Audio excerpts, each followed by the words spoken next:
Hello, chào anh em. Chào mừng anh em đã quay trở lại với kênh của mình. Thì hôm nay là mình sẽ chia sẻ với anh em cái cách mà mình sửa con chuột. Đây là con chuột là Logitech G102. Thì con chuột mình á là đang có một cái tình trạng là khi click. Thì với những con chuột mà giá rẻ thì coi như là mình có thể bỏ đi và mình mua con chuột khác cũng được. Nhưng mà đây là chuột Logitech chính hãng, mã là G102 thì mình mua đến vài trăm rồi. Cho nên nhưng mà con chuột này thì nó vẫn còn khá là mới, nó chỉ bị cái lỗi double click thôi. Thì bây giờ đó mình có phương án xử lý của mình là mình mua một cái quick click. Đây là quick click của mình mới vừa mua. Thì cái con quick click này thì mình mua ở trên Shopee, thương hiệu của nó là K-Lite, với thông số là 80 triệu lít. Mình sẽ thay cái lít này vào cái con chuột để sửa cái lỗi double click của nó nha. Mời anh em theo dõi video của mình.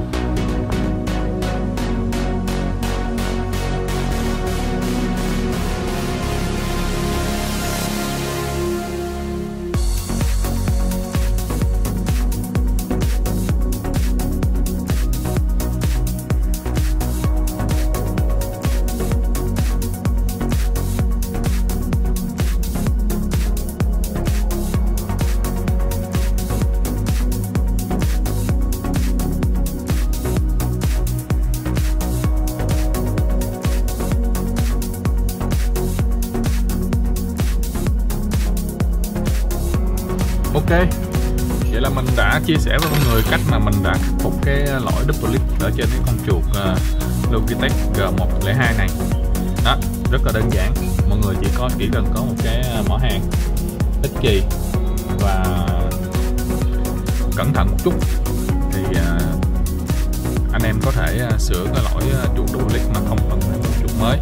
Mình chỉ cần tốn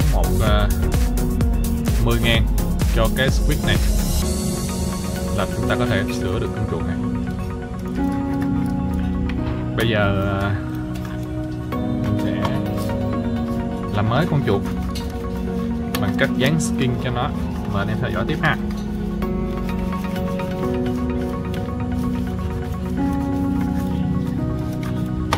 Thì trong lúc mà mình đặt mua switch ở trên Shopee á, thì mình có thấy cái shop họ có bán cái miếng này dán rất là đẹp. Mình sẽ dán vào cho nó.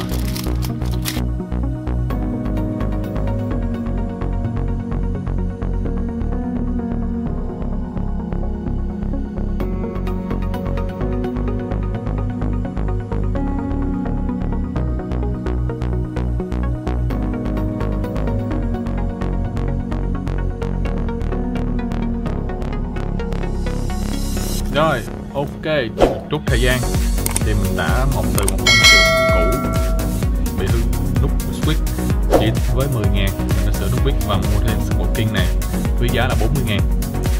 Nếu anh em có nhu cầu mua những cái thứ linh kiện này thì mình sẽ để link mua hàng ở dưới phần mô tả video để anh em có thể tự mua hàng order về và xử lý con chuột của mình nha. Chúc anh em một ngày vui vẻ và thành công. Xin chào và hẹn gặp lại ở những video sau. Cảm ơn anh em. Bye bye.